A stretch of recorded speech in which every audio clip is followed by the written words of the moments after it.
Isa po sa Bida sa Radyo 5. Ready na mga kapatid, magpabida ngayong araw na ito mula po sa Quezon City ang ating Bida Taxi Driver. Dahil yan nga po ang inanap natin kanina sa ating pabida sa Radyo 5. Inanap? Kusang nawawala yung age ko. Hindi naman ako laking Pampanga, pero ito mga kapatid, si Kuya Junel Kalimbas ng QC. Panoorin muna natin ang video na ipinadala ng ating masipag na taxi driver.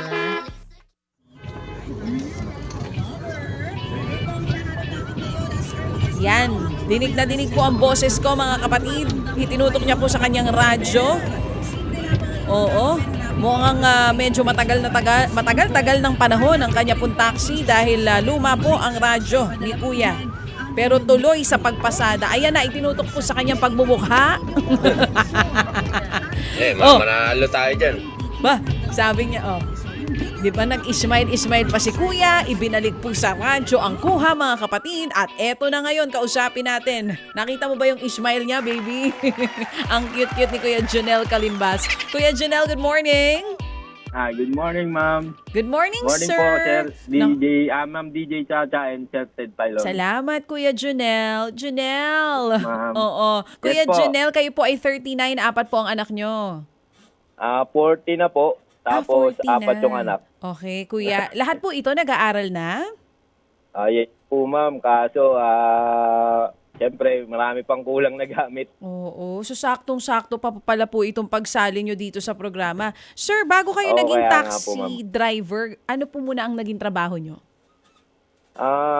Nung binata ko, janitor sa isang agency. Tapos, nag-jeepney driver ako ng 10 years dito sa biyaheng Project 6 Pier.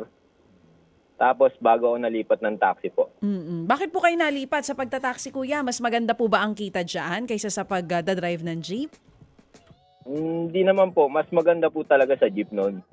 Talagang maganda po. Itong pandemic, bumalik ko lang ako ng taxi. Gawa ng yung biyahe nga ako, putol-putol. Ewan ko bakit ano nangyari. Bakit putol-putol. Sige po. Wala nang inikita yung jeepney driver talaga sa tutusin ngayon, ma'am. Kaya bumalik po ako ng taxi. Yun na. So, Junel. Good morning, Sir Ted. Good morning. So, hindi naman natin maitatanggi. Ramdam mo. Talaga, sir. Talaga po. Ramdam talaga ako. Hindi pa ako tapos. Ramdam mo na nabudol ka. Hindi, joke. hindi. Joke lang. Ikaw talaga. Hindi mo Nabudol napigilan tayo ang ng sarili mo modernization. Ano daw? Nabudol ng modernization. Pinatatawa ko lang itong si Junel. Junel, sige. So, ang iyong premyo 1,000. No? Kasi ikaw Yes yung po, sir. bida. Meron tayong dagdag na 1,000 sa ilang mga katanungan lang naman kung masasagot mo. Okay? Yes po, sir. Sige, diyan ka lang muna dahil kami magpapaalam muna sa ating mga viewers sa RPTV at sa 1PH. We'll see you again tomorrow. Thank you very much po. Salamat po na marami ha. Bukas tayo ulit sa ating mga suki ng mga seniors. We'll see you again tomorrow.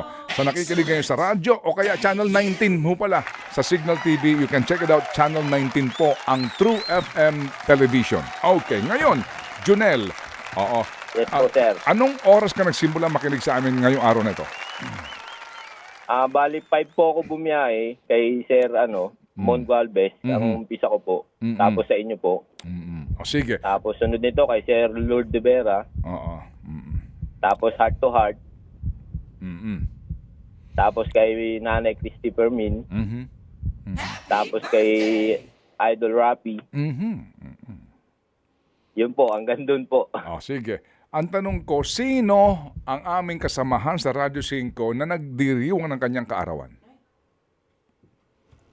Yun lang. Hindi niya naabutan. Hindi mo Nakakalimutan. napakinggan. Nakalimutan. Hindi ko narinig yata, sir.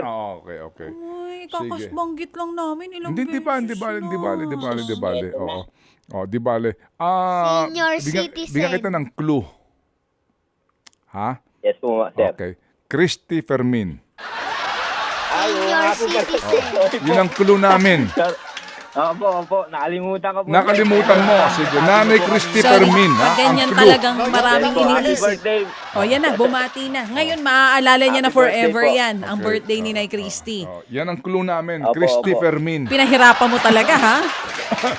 Yun talaga ang clue mo, ha? Oh, sige. Sa halagang 200 yun. Aba, may iba pang tanong. Sige. Sige, okay. Ang tanong ko sa iyo, Junel. Junel. Yes, sir. Junel! Hindi ako yung sa Laila de Lima. Ikaw talaga, Junel. At least naalala pa niya yon. Yung nag-birthday today, nakalimutan. Junel, anong isinusubo? Sir, Maganda yan. paulit siya rin tanong. Di ko po muna intindihan, sir. Junel, ano yung isinusubo? Yun lang. Hindi man lang nagtanong si Junel, kanino po isinubo? Hindi, joke lang. O sige, Okay po, sir. Junel, ang iyong anak ay 5 ka. I'm sorry, ay 4? Apat po, apat. Oo. Opo. Ilan taon yung lahat ng ito? Ilan taon yung panganay hanggang ng bunso? Yung panganay po, 19. Okay. Tapos yung pangalawa po, 15. Mhm. Yung sumunod po, 13. Mhm. Yung sumunod po, 10. So lahat nag-aaral. Yes po, sir. Yes po. Si Mrs. nasa bahay?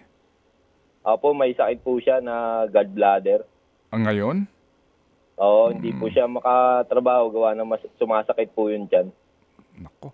O sige, so lahat ng ito kailangan ng gamit sa school. Yes po, sir. Yes po, sir.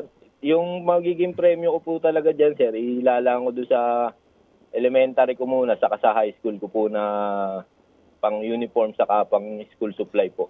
Ay, nako. Hindi. Gagawin na namin 5,000 ito.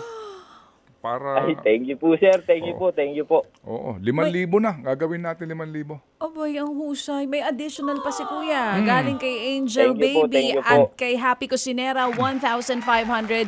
So, ang total na ay 6,500 pesos. Junel. Wow, thank you po sa mga Happy Anonymous po. Oo, Junel, 6,500. Bili mo ng gamit ang mga bata, no? Oo. Yes, sir. Yes, sir po. Bili ka rin ng kahit na kalahating sako ng bigas. Yes, sir po. Yes po. Para masiguro lang natin.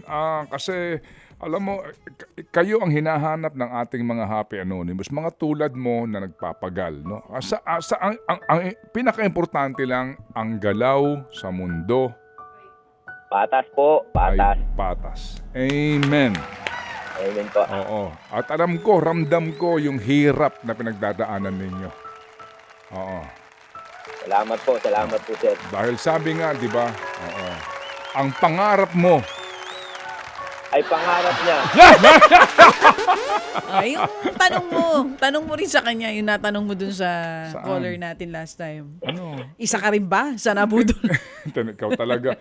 Hindi, pero Ano? congratulations Kuya Junel, deserve na deserve mo itong Thank you po, 6,500. ma'am. Ang 5,000 galing kay Mr. Happy Anonymous at yung iba pang mga Happy Anonymous natin. Klaruhin ko lang ha, nag-ambag-ambagan doon sa 5,000 si Happy VG, si Happy Ninong, alright, at maging si Happy K at si Happy Anonymous. Yun. Sila ay nakikinig sa atin at nagsasabi na karapat-dapat na tumanggap ng biyaya si Junel para nga maitulong sa kanyang 4 na anak na lahat ay nag-aaral. Amen. Thank you Okay, so much. At sige. syempre maraming Salamat. salamat din once again kay Happy Cusinera, kay Happy Angel Baby, at sa kanina, yung tumulong din doon sa ating What's on Your Mind contestant, yung iba nating Happy Anonymous at si Happy 11.